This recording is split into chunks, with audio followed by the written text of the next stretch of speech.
Selamat pagi, selamat hari Minggu, selamat datang dan selamat beribadah di GKI Kutisari Indah. Sebelum kita memulai ibadah kita pada pagi hari ini, saya persilakan jemaat untuk bersaat teduh sejenak, mempersiapkan diri untuk memulai ibadah.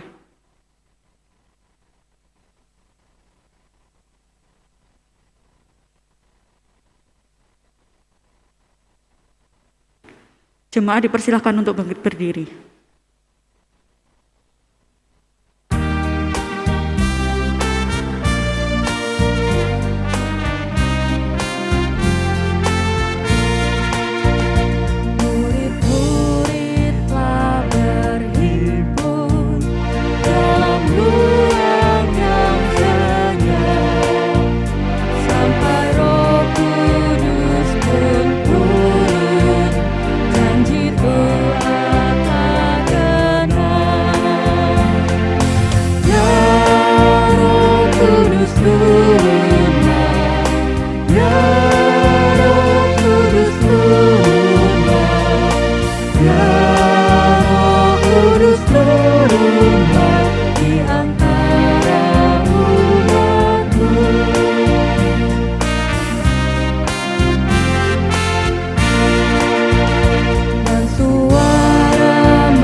Saudara-saudara jemaat yang terkasih, baik yang berada di gedung gereja ini maupun saudara-saudara yang terhubung di tempat kediaman atau dimanapun saudara berada.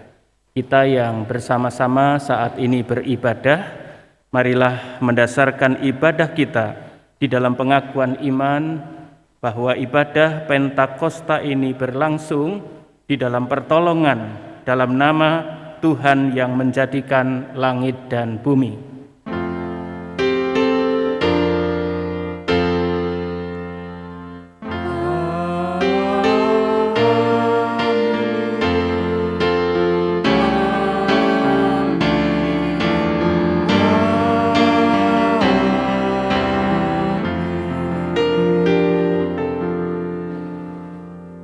Kasih karunia dan damai sejahtera dari Allah Bapa kita dan dari Tuhan Yesus Kristus menyertai saudara sekalian. Disilahkan duduk kembali. Saudara-saudara, kita bersyukur kepada Tuhan hari ini kita boleh bersama-sama memperingati turunnya Roh Kudus, kita bersama-sama beribadah pada hari Pentakosta. Saat ini kita merayakan Pentakosta saat di mana kita mengingat dan menghayati hari turunnya Roh Kudus. Marilah dimanapun kita berada, baik yang berada di Surabaya maupun di luar kota Surabaya, kita bersama-sama bersehati, membuka hati dan menyiapkan diri merayakan kehadiran Roh Kudus, sumber kekuatan, sumber penghiburan, dan penuntun untuk kita terus dibaharui. Roh Kudus tetap teguh.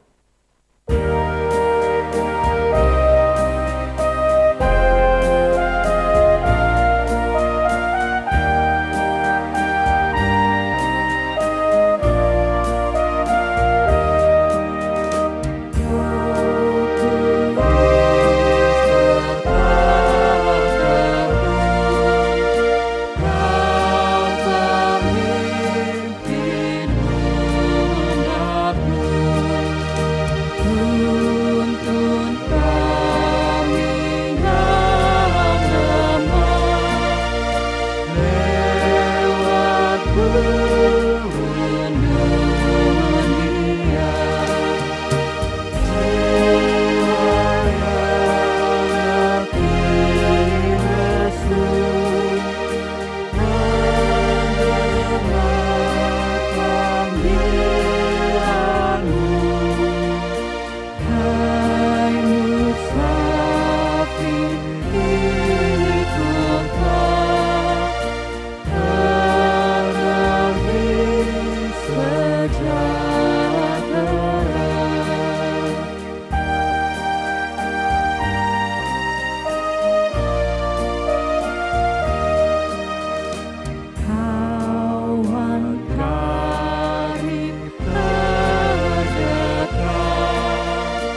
Saudara-saudara, marilah bersama-sama kita menaikkan doa pengakuan dosa.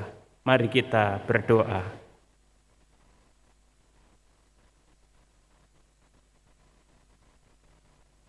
Pada hari Pentakosta ini, Tuhan Yesus, kami bersama-sama datang beribadah, memperingati turunnya Roh Kudus, merayakan kehadiran Roh Kudus dalam kehidupan kami. Bila kami bersama-sama membuka kehidupan kami dan menilik, memeriksa apa yang berlangsung dalam keseharian kami. Tuhan, kami menyadari betapa sering kami menjadi umat-Mu yang tahu tentang apa yang baik, namun gagal untuk berbuat baik. Tahu tentang apa yang suci, apa yang benar, apa yang kudus, namun ternyata kami juga menggemari kecemaran dan dosa-dosa dalam berbagai perkara kehidupan ini. Kami mengenal-Mu, ya Yesus, sebagai Tuhan, namun kerap kali tutur kata kami, sikap kami, apa yang kami perbuat dalam kehidupan ini justru menyangkal tentang Engkau sebagai Tuhan. Engkau tidak menjadi Tuhan dalam perkataan kami. Engkau tidak menjadi Tuhan dalam pertimbangan, pilihan-pilihan, sikap dan tindak tanduk dalam kehidupan kami. Diri kamilah yang seringkali menjadi Tuhan, dan Engkau Yesus sebagai Tuhan yang kami akui terabaikan. Kami datang Tuhan untuk menghantar diri, ampunilah dosa-dosa kami. Ampunilah atas apa yang terjadi dan tidak sesuai dengan apa yang Engkau kehendaki. Bila roh-roh dunia ini lebih menguasai kami, lebih mendominasi kehidupan kami, ampunilah kami. Bila ternyata kami lebih banyak dituntun oleh roh-roh dunia dalam kami menjalani kehidupan ini, ampunilah kami.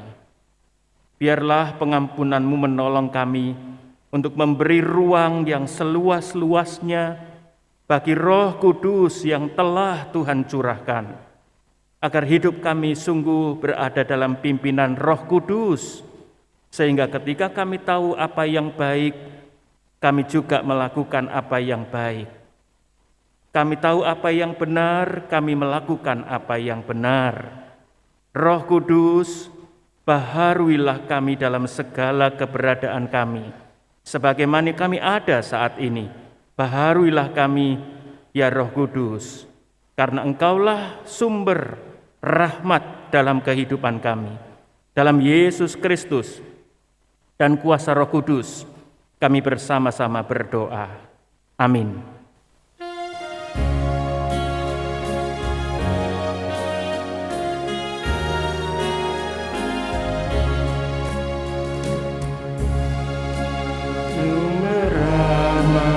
Selaraskan hatiku menyanyikan kasih selamat yang tak kunjung berhenti. Tak pernah Tuhan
Marilah bersama-sama kita berdiri dan kita menerima rahmat Tuhan yang dikaruniakan kepada kita sebagai anugerah, tertulis dalam Yohanes pasal 14 ayat yang ke-26.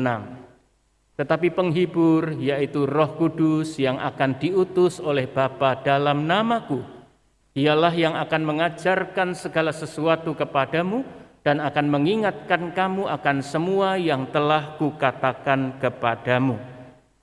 Demikianlah berita anugerah dari Tuhan. Salam damai buat kita sekalian.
Berkobar dalam hatiku, jiwaku selamat karena kuasa-Nya. Nyala kasih dalamku menyalakan seteru, Roh memimpin hidupku seluruhnya. Apinya terang, jiwaku senang, muliakanlah Tuhanku. Haleluya bergema, Yesus Raja yang benar, apinya berkobar dalam hatiku.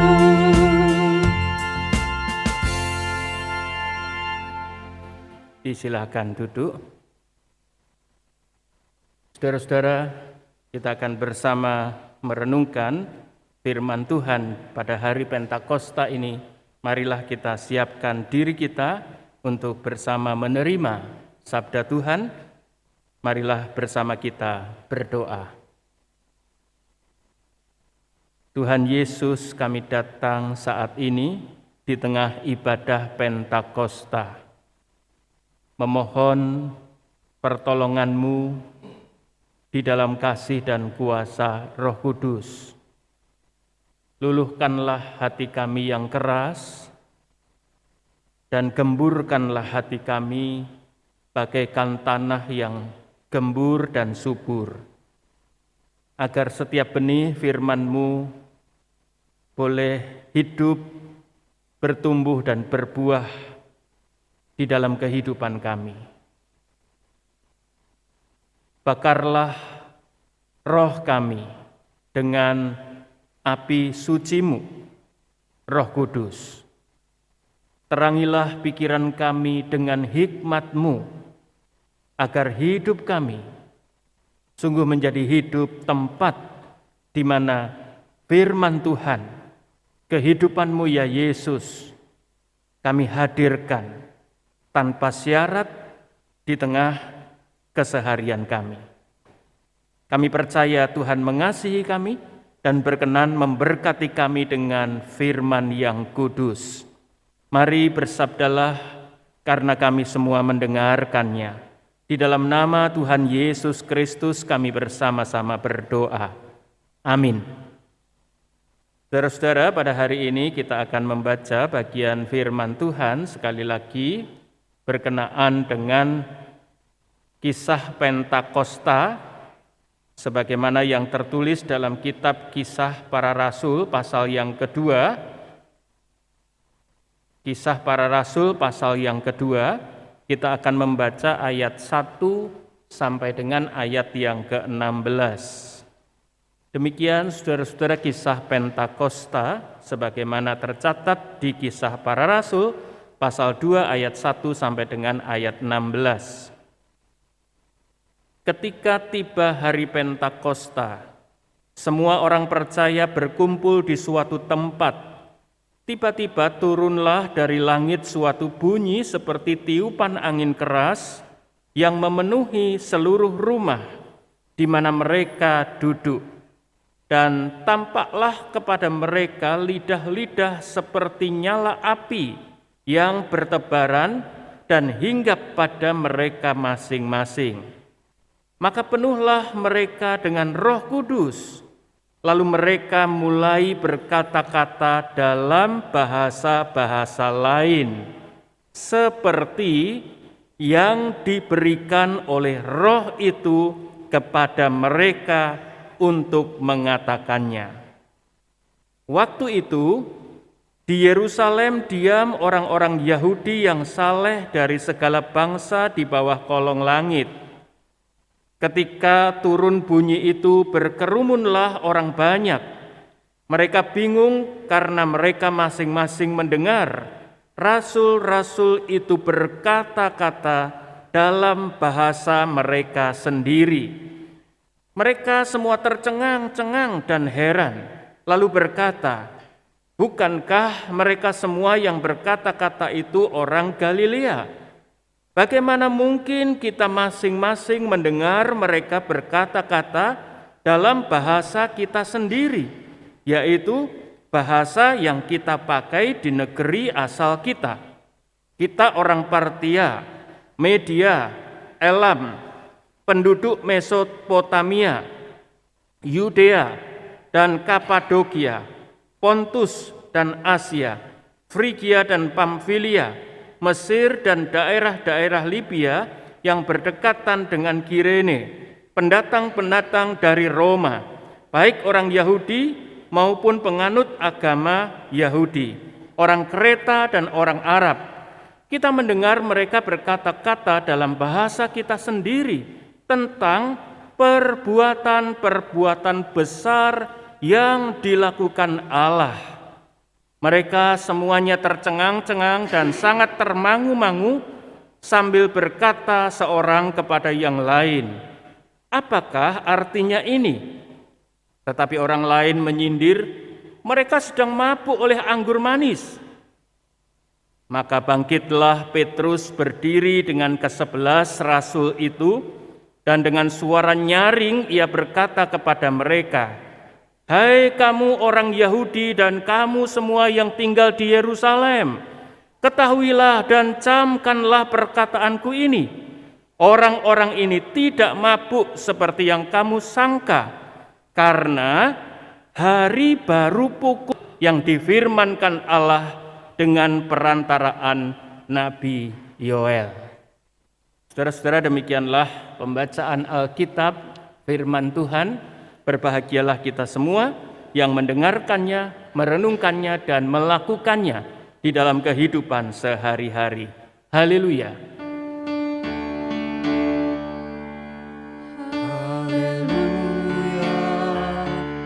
Haleluya, haleluya, haleluya.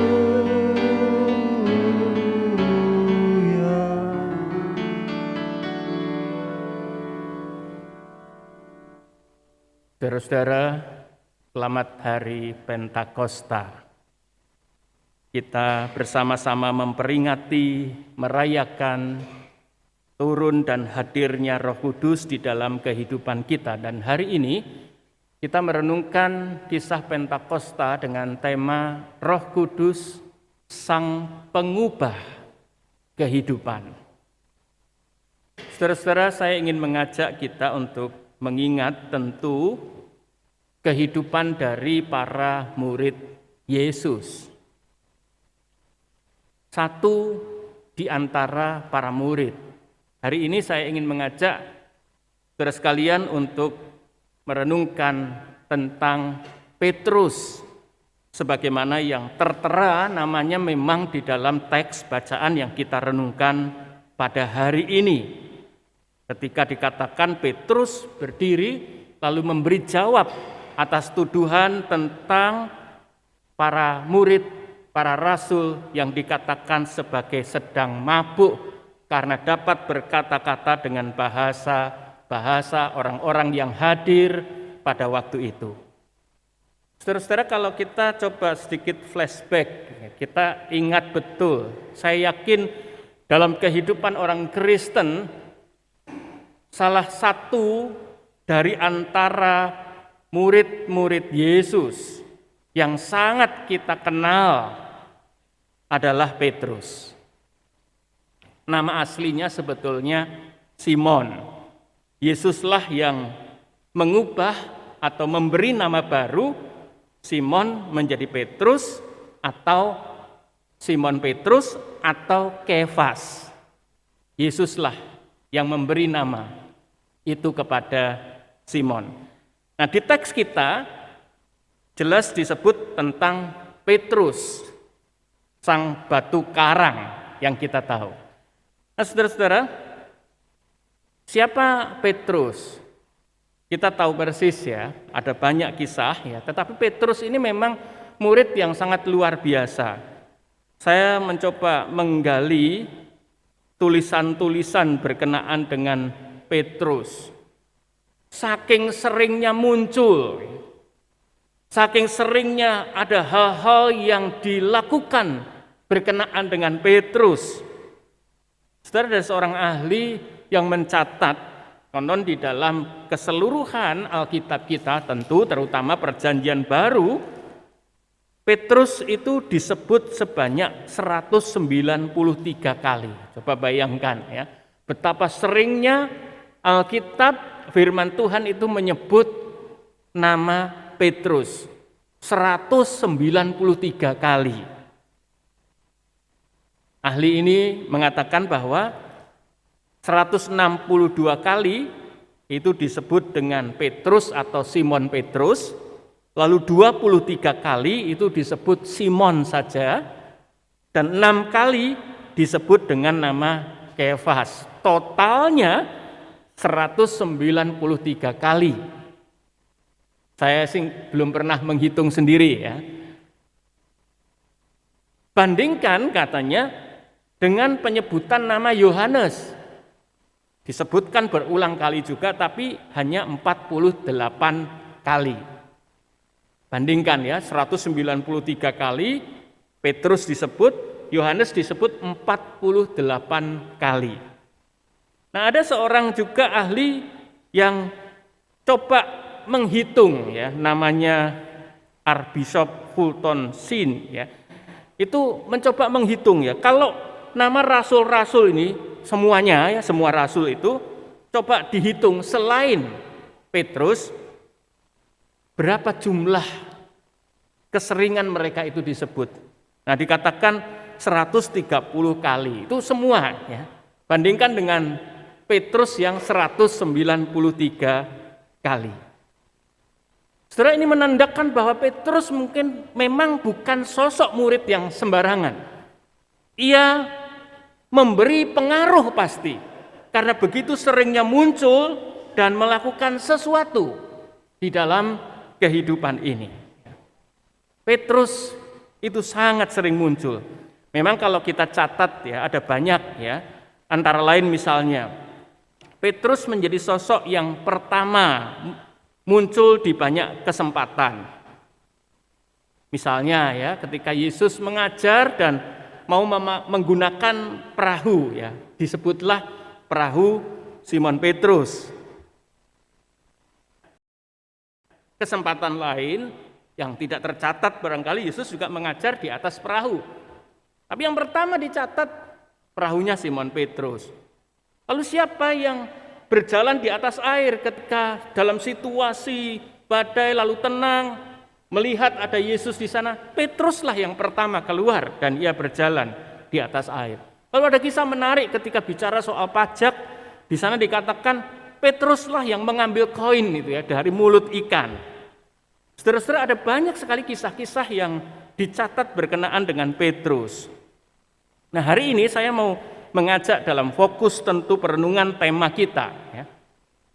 Petrus kita kenal sebagai sosok yang pemberani, namun ternyata sering terlalu mungkin kalau bahasa kita ini bertindak terlalu cepat ya, atau dalam tanda petik rada gerasa gerusu. Itu Petrus. Misalnya ambil contoh ya, ketika Yesus berbicara dan sedang menantang komitmen kesetiaan kepada para murid, Petrus itu mungkin nggak pakai mikir terlalu panjang. Dia langsung menyatakan komitmennya untuk siap martir, siap mati bagi Yesus. Kalau yang lain itu tidak setia kepada engkau, kalau yang lain itu terguncang karena engkau, sekali-kali aku tidak akan terguncang. Aku akan siap mati bersamamu. Nah, kita tahu kemudian apa yang terjadi. Setelah itu, ia menyangkal 3 kali. Itu Simon, Petrus ya. Dalam kisah lain, hamba seorang imam besar itu ketika Yesus ditangkap, cepat sekali dia bertindak. Memang keberaniannya di atas rata-rata. Dia segera menghunus pedangnya, cabut pedangnya dan ditebas salah seorang dari hamba imam besar itu yang bernama Malkus dan putuslah telinganya. Lalu kemudian ya ditegur, tentu diingatkan dengan cara ya Yesus memungut kembali telinga itu dan dipasang kembali. Ya. Saudara-saudara, ini adalah perjalanan Petrus ya, paling sedikit. Saya mau menggunakan ini untuk menolong kita bersama-sama memahami bagaimana Petrus setelah Roh Kudus Pentakosta itu dialami di dalam kehidupannya. Saudara lihat ya di dalam bacaan kita tadi itu. Jelas ada sebuah perubahan. Kalau yang lalu ia dinyatakan sebagai seorang yang punya keberanian, tapi ternyata di hadapan seorang budak perempuan ia menyangkal 3 kali. Saudara lihat ketika Pentakosta. Ya. Saat itu ia, Petrus dan para murid yang lain, para rasul yang lain, itu sedang berbahasa dalam karunia seperti yang diberikan Roh Kudus. Jadi bukan bahasa-bahasa semau mereka sendiri, tetapi seperti yang diberikan oleh Roh Kudus. Tapi dituduh oleh sekelompok orang bahwa Petrus dan teman-temannya itu mabuk oleh anggur. Nah, di sini kita melihat ya perubahan Petrus. Dia tidak menghunus pedangnya, dia tidak marah-marah luar biasa, tapi dia dapat menguasai dirinya sedemikian rupa. Lalu berargumentasi dengan menggunakan data, dengan menggunakan fakta, ditunjang dengan apa yang menjadi pengetahuan orang banyak pada ketika itu. Maka di dalam bacaan kita dikatakan Petrus itu berdiri, lalu dengan suara nyaring ia berkata kepada mereka. Apa yang dikatakan Petrus? Kita semua tahu, hei kamu orang Yahudi dan kamu semua yang tinggal di Yerusalem. Kenapa disebutkan orang Yahudi dan semua yang tinggal di Yerusalem? Karena mereka adalah konteks atau komunitas kelompok masyarakat yang tahu persis bahwa jam di mana para rasul berkata-kata seperti itu bukan jam di mana orang bisa menjadi mabuk. Itu lazim, itu umum dalam kehidupan mereka. Maka sengaja ia sebut, hai orang Yahudi, hai orang-orang yang tinggal di Yerusalem. Lu kok bisa? Kalian itu menuduh kami ini mabuk. Ketahuilah dan camkanlah perkataanku ini, katanya. Orang-orang ini tidak mabuk seperti yang kamu sangka, karena hari baru pukul 9. Saudara lihat ya, sangat argumentatif ya apa yang dilakukan oleh Petrus ya. Dia tidak tergesa-gesa, tapi dia sempat mengendapkan lalu mencoba memetakan apa ini masalahnya. Lalu dianalisa masalah itu dan kemudian dijawab masalah itu. Mungkin saudara-saudara, setelah peristiwa ini saya membayangkan ya, orang tipikal seperti Petrus. Mungkin setelah kejadian itu Petrus merenung, kok bisa ya tadi begitu ya? Kok enggak langsung tak labrak aja orang-orang yang mengatakan dan menuduh saya mabuk ini ya? Kok bisa ya saya mengendalikan diri lalu saya memberi jawab seperti itu? Saya tidak tahu. Di dalam pengalaman kita sehari-hari mungkin kita pernah punya pengalaman-pengalaman seperti Petrus. Setelah kita melakukan sesuatu lalu kita merenung, kok bisa ya? Tadi aku kok bisa ngomong kayak begitu ya? Padahal biasanya pasti aku akan ngomong begini. Kok bisa ya? Tadi itu saya bersikap seperti itu ya. Kadang kita sendiri heran. Nah, setelah itulah kuasa Roh Kudus. Enggak kelihatan tetapi dia mampu untuk memberikan sebuah warna. Saya ingat satu kali itu ada teman yang cerita ya. Heran ya, kok kalau lihat pesawat terbang gitu ya, kok bisa ya pesawat terbang ini kok bisa terbang gitu ya. Nah, saudara-saudara, biasanya yang kita lihat ya, kita tahu ya, mungkin kalau kita menilik dari jendela kita lihat ada sayapnya, kita tahu. Mungkin ada baling-balingnya ya, yang muter itu kita bisa lihat ya. Ada banyak yang bisa kita lihat, tapi apakah itu yang membuat pesawat terbang? Ternyata tidak. Ada sebuah sistem yang disebut sistem aviasi ya. Nah, itu ada programnya. Nggak kelihatan, tapi itulah yang membuat pesawat ini bisa terbang. Nah, Roh Kudus itu kayak begitu ya. Mungkin kita tidak bisa lihat, tetapi ialah yang membuat ada gerakan, membuat sesuatu yang baru terjadi di dalam kehidupan kita sekalian. Nah, hari ini saudara-saudara kita diajak untuk melihat perubahan Petrus.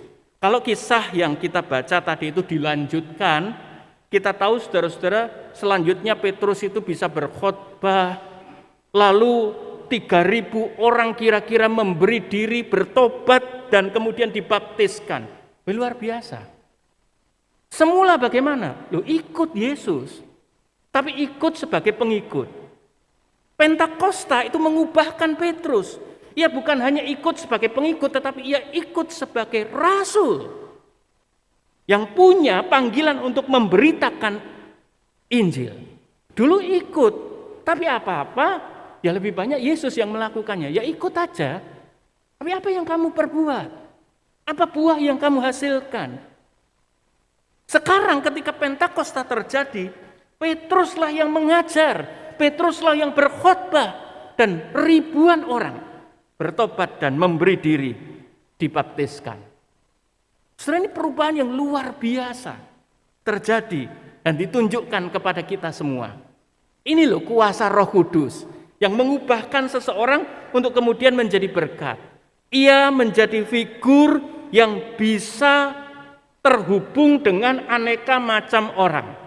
Saudara, saya memetik sebuah makna bahwa Roh Kudus itu membuat para murid menjadi orang-orang yang sekarang itu relate ya, terhubung dengan orang-orang yang ada di sekitarnya.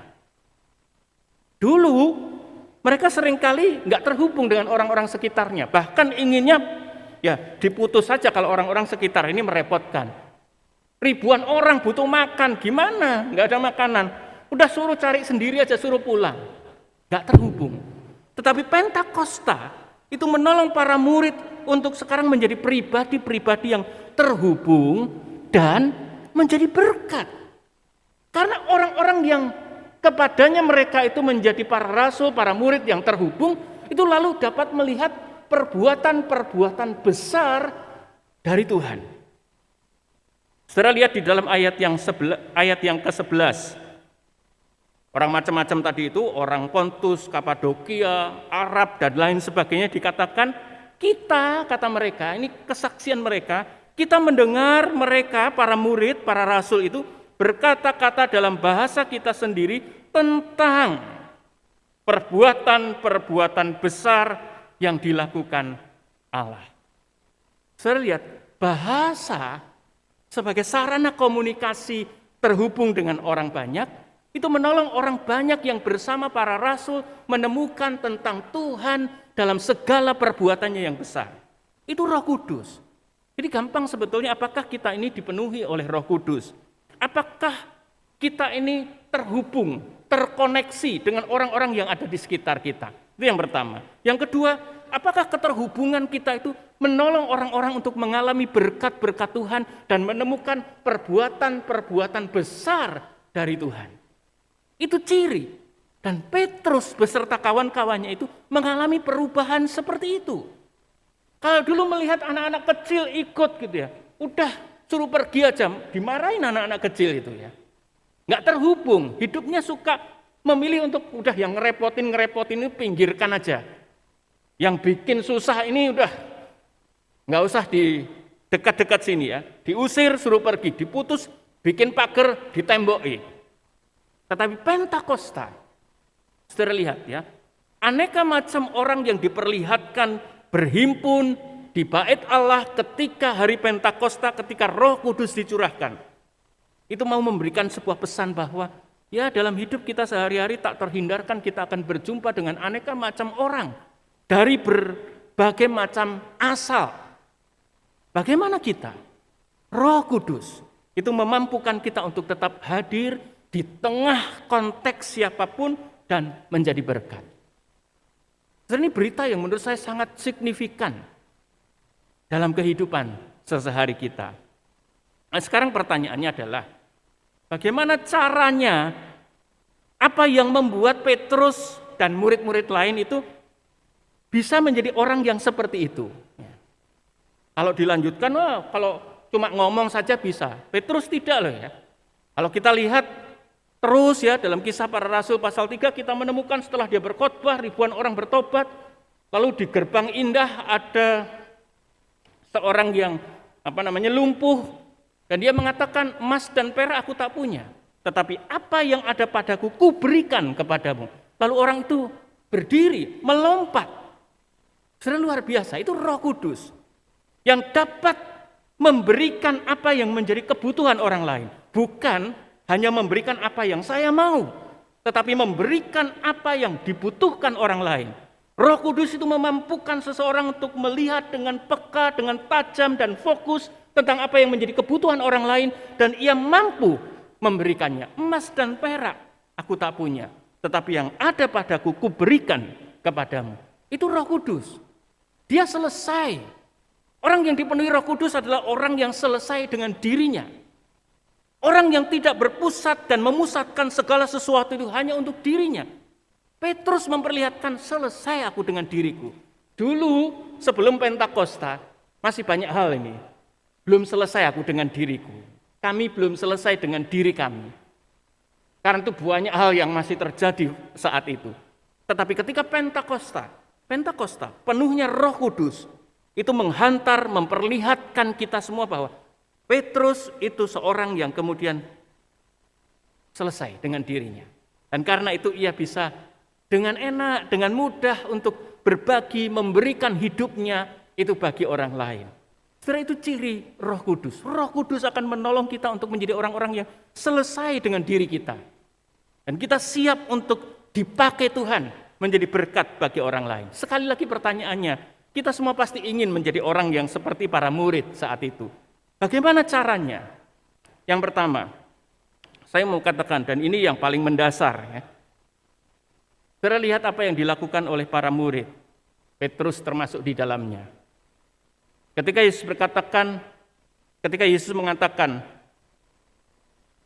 nanti Roh Kudus akan dicurahkan. Kuasa itu akan diberikan kepadamu supaya engkau bisa menjadi saksiku di Yerusalem, Samaria, Yudea, sampai ke ujung bumi. Tinggallah kamu di Yerusalem. Apa yang dilakukan? Kita tahu. Sederhananya begini. Ini sederhana tetapi prinsipial. Para murid itu memberi diri untuk sungguh-sungguh terarah, sungguh-sungguh fokus pada perkara-perkara rohani. Mereka bersehati berdoa bersama-sama. Mereka berkumpul bersama-sama. Dan itu mau menegaskan sebetulnya betapa mereka itu memberi diri, care betul ya, peduli betul pada perkara-perkara yang di atas. Saudara, bagaimana kita mau mendapatkan Roh Kudus kalau roh-roh dunia ini itu masih begitu rupa menguasai, mencengkeram diri kita? Kalau Roh Kudus itu dikalahkan daya tariknya oleh roh dunia, bagaimana kita akan bisa mendapatkan Roh Kudus? Bagaimana ketika kita tahu yang baik, kita bisa melakukan yang baik kalau roh dunia masih menguasai kita? Nggak mungkin itu bisa terjadi. Jadi perkara yang di atas. Kepada itulah para rasul itu sungguh-sungguh fokus dan membuka dirinya. Banyak orang saudara-saudara mengatakan bahwa saya ingin dipenuhi Roh Kudus. Baik, itu sesuatu yang baik. Tapi mesti disertai dengan seberapa hidup kita itu menjadi hidup yang kita buka untuk Tuhan. Seberapa hidup kita itu menjadi hidup yang peduli tentang perkara-perkara yang dikehendaki oleh Tuhan. Sepanjang itu tidak terjadi, nggak mungkin kita bisa menjadi orang-orang yang mengalami perubahan oleh karena kuasa Roh Kudus. Sebab Roh Kudus itu akan berdiam selain ia sifatnya memang karunia, dia given, diberikan oleh Tuhan. Tetapi orang harus terbuka untuk menerimanya. Betapapun Tuhan itu memberi anugerah kalau orang tidak menerimanya. Kalau orang menolak, ia tidak akan mendapatkannya. Jadi yang pertama, kita tahu bersama-sama bahwa perubahan itu terjadi karena para rasul Petrus itu menerima Roh Kudus. Dan Roh Kudus itu diterima karena mereka punya cara hidup. Petrus punya cara hidup yang care pada perkara-perkara yang rohani, perkara-perkara yang di atas. Yang kedua, saudara-saudara, saya ingat sebuah ungkapan seorang penyair Inggris yang hidup di abad 17 ya. Abad 17 itu berarti kira-kira 400 tahunan yang lalu. Satu kalimat yang sangat menarik ya. Dia mengatakan begini, "Where there is a will, there is a way. Where there is a will, there is a way," katanya. Nah, kalau diterjemahkan bebas, ya di mana ada kehendak untuk berubah menjadi baik, di situ pasti ada jalan, ada caranya. Saya mau mengatakan begini saudara, Pentakosta Roh Kudus itu dicurahkan. Selama kita itu punya keinginan untuk berubah, selama kita itu punya kehendak baik untuk menjadi baik, Tuhan itu selalu punya cara untuk kita mendapatkan itu dalam kehidupan ini. Itu Roh Kudus akan menolong kita menemukan caranya. Nah, sebab itulah apa yang kita kehendaki dalam kehidupan ini, itu menjadi sesuatu yang sangat penting. Petrus itu hidupnya dikenal begitu menjadi berkat. Karena selain yang sudah saya sebutkan tadi, dan tentu ada banyak catatan lain yang bisa kita eksplorasi, saudara-saudara, kita juga diwarisi dalam Alkitab kita ini. Ada surat pastoral Petrus, 1 Petrus, 2 Petrus, itu adalah surat pastoral yang ditinggalkan kepada kita sekalian. Itu semua terjadi karena Petrus adalah seorang yang menerima Roh Kudus, dan Roh Kudus itu mengubah kehidupannya sehingga ia hidup untuk menjadi berkat bagi orang banyak. Amin.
tersedia. Ajarku tahu kehendakmu, jadi milikmu selamanya. Roh Kudus pimpinlah, hatiku kini telah tersedia. Ajarku tahu kehendakmu, jadi milikmu selamanya. Jadi milikmu selamanya.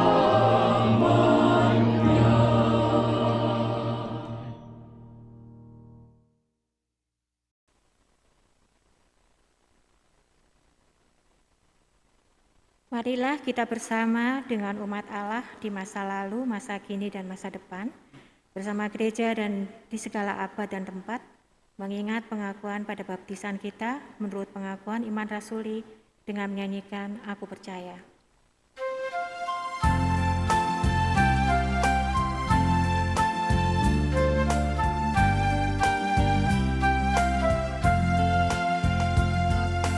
Percaya Allah yang kekal, yang oleh sabda kita kenal, Bapa pencipta alam semesta, yang mengasihi manusia. Aku percaya Putra Tunggalnya, yang disalibkan di Golgota, yang dari kubur bangkit dan menang, naik ke surga dalam terang. Aku percaya pada Roh Kudus, yang mendiami kita terus. Aku percaya gereja yang esa, ku jadi suci di dalamnya.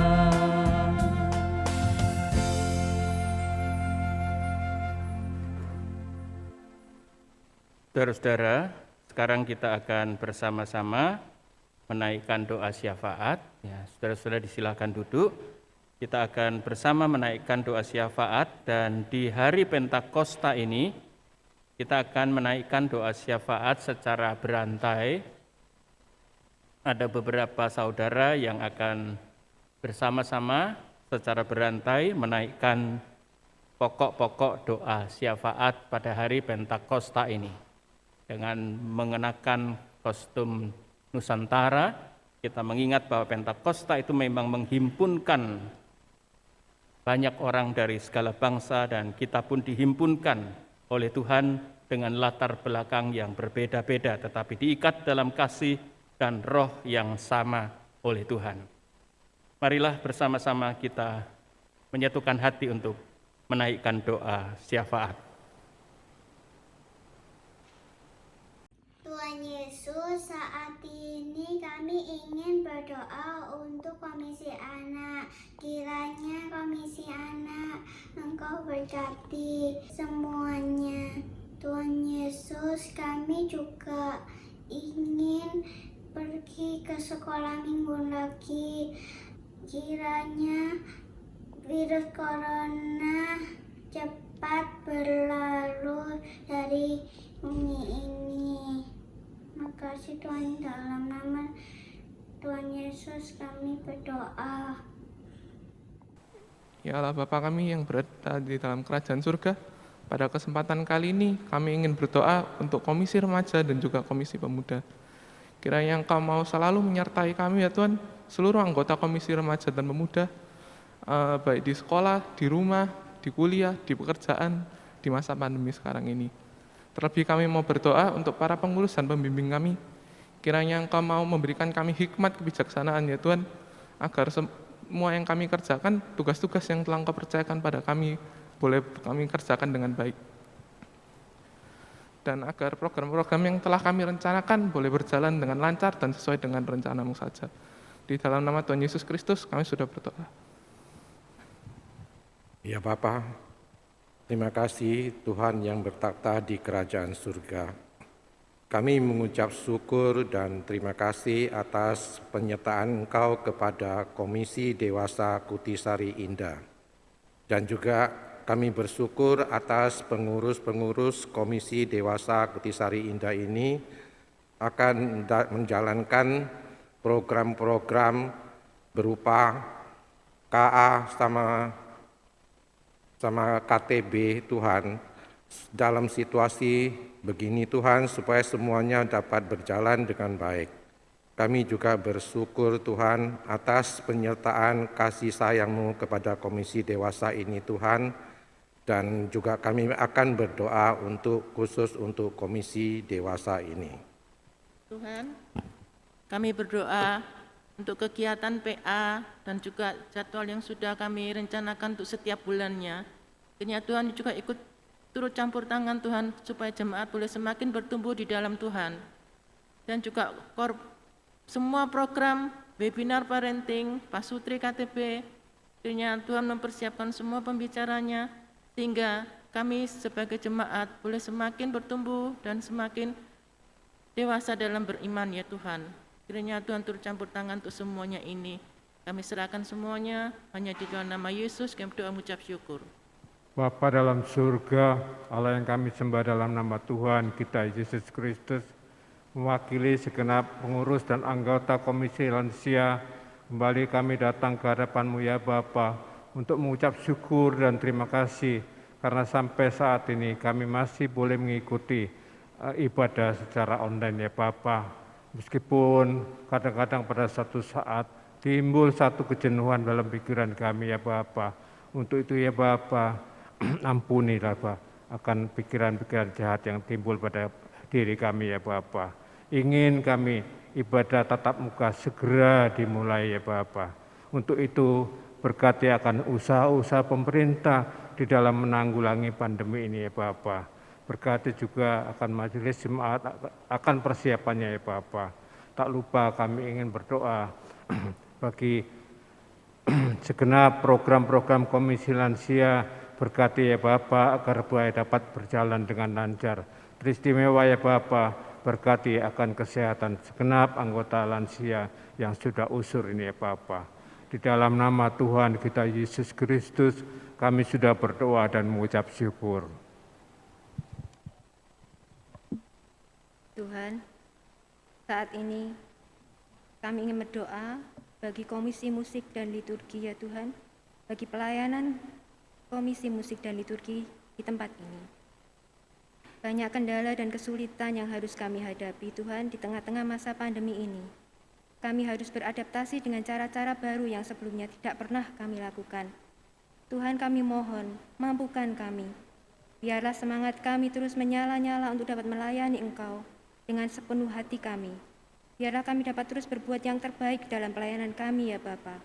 Terima kasih Tuhan, hanya di dalam nama Tuhan Yesus kami berdoa.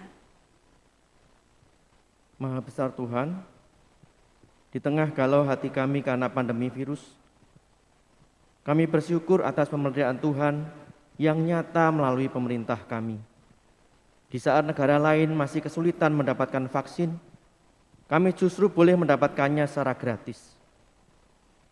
Juga banyak kemudahan dalam beberapa hal penanganan medis kami dapatkan dari pemerintah.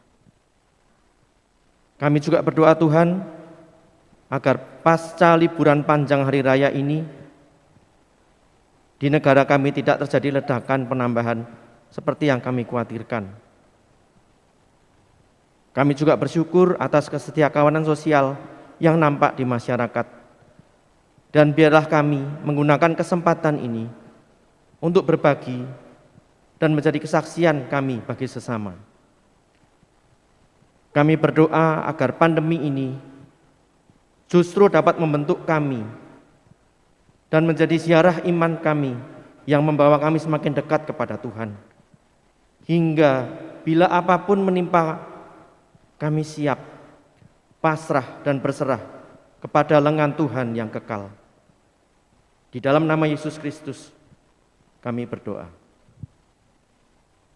Tuhan, kami bersama-sama bersyukur kami boleh hadir dalam doa syafaat ini sebagai keluarga besar jemaat-Mu GKI Kutisari Indah. Intergenerasi, lintas generasi, doa-doa sudah boleh kami panjatkan, baik untuk kehidupan internal kami selaku jemaat-Mu, maupun juga seru doa kami bagi warga masyarakat, bagi bangsa dan pemerintah Indonesia.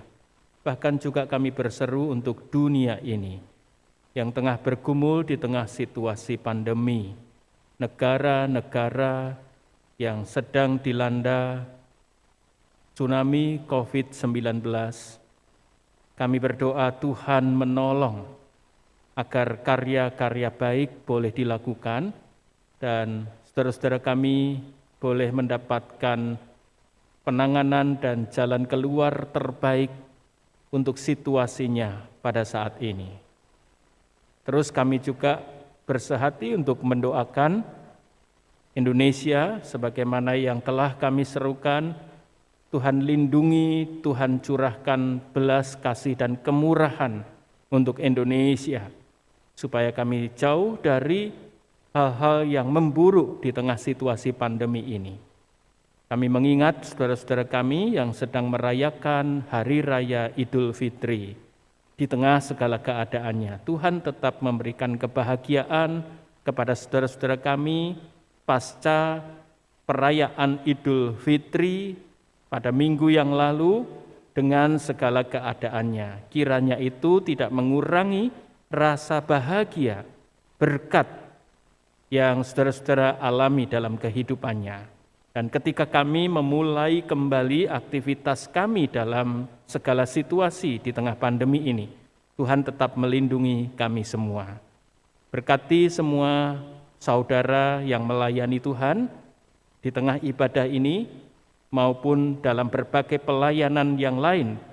Kami selaku jemaat-Mu terus mendoakan para pelayan-Mu, Tuhan berikan kesehatan, Tuhan curahkan berkat, kebaikan, perlindungan bagi setiap saudara kami yang melayani Tuhan. Demikian juga anggota-anggota keluarganya. Kami naikkan seluruh seru doa syafaat kami ini dalam satu nama Tuhan Yesus Kristus, Juru Syafaat, yang mengajar kami berdoa. Bapa kami yang di surga, dikuduskanlah namamu, datanglah kerajaanmu, jadilah kehendak-Mu di bumi seperti di surga.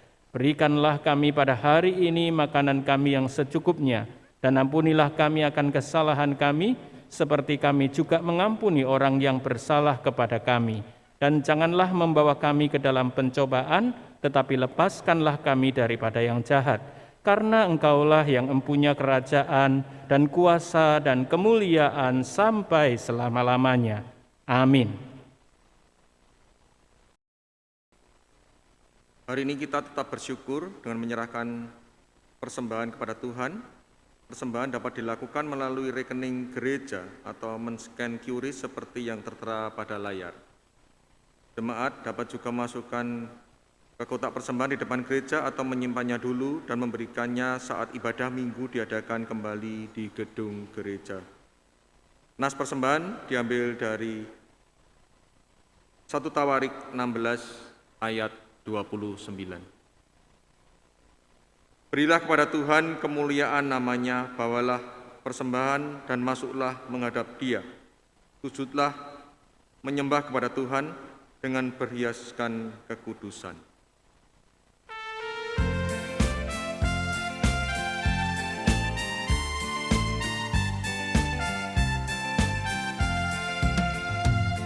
Perubahan besar di kehidupanku sejak Yesus di hatiku. Di jiwaku bersinar terang yang cerah sejak Yesus di hatiku. Sejak Yesus di hatiku. Sejak Yesus di hatiku. Jiwaku bergemar bagai ombak besar sejak Yesus di hatiku.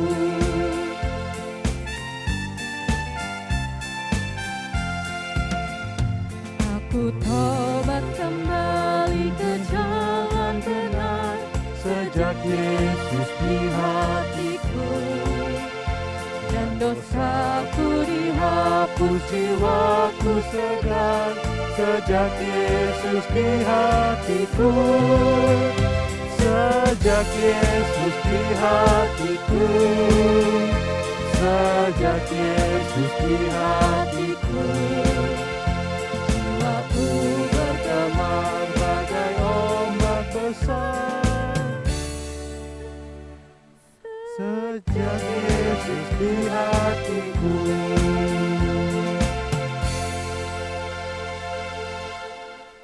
Mari kita berdoa.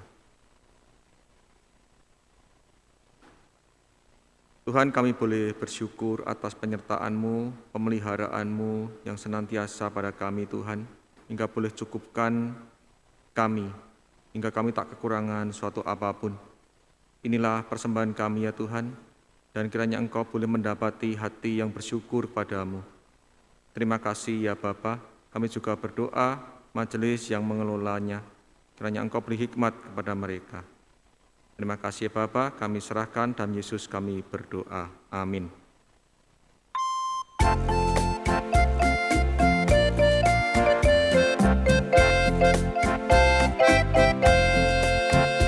Bersaksi terus sampai Tuhan datang, bersaksi terus sampai Tuhan datang, bersaksi, bersaksi, bersaksi, haleluya, bersaksi terus sampai Tuhan datang.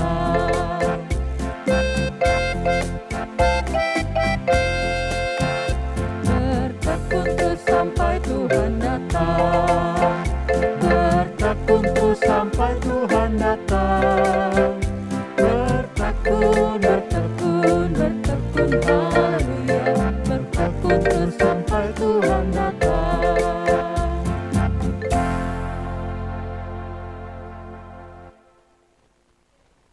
Biarlah nyanyian ini menghantar kita untuk terus mempersaksikan sabda Tuhan, mempersaksikan Tuhan di dalam kehidupan ini sampai Tuhan Yesus Kristus datang kembali. Saudara-saudara, marilah sekarang kita arahkan hati kepada Tuhan. Jadilah saksi Kristus.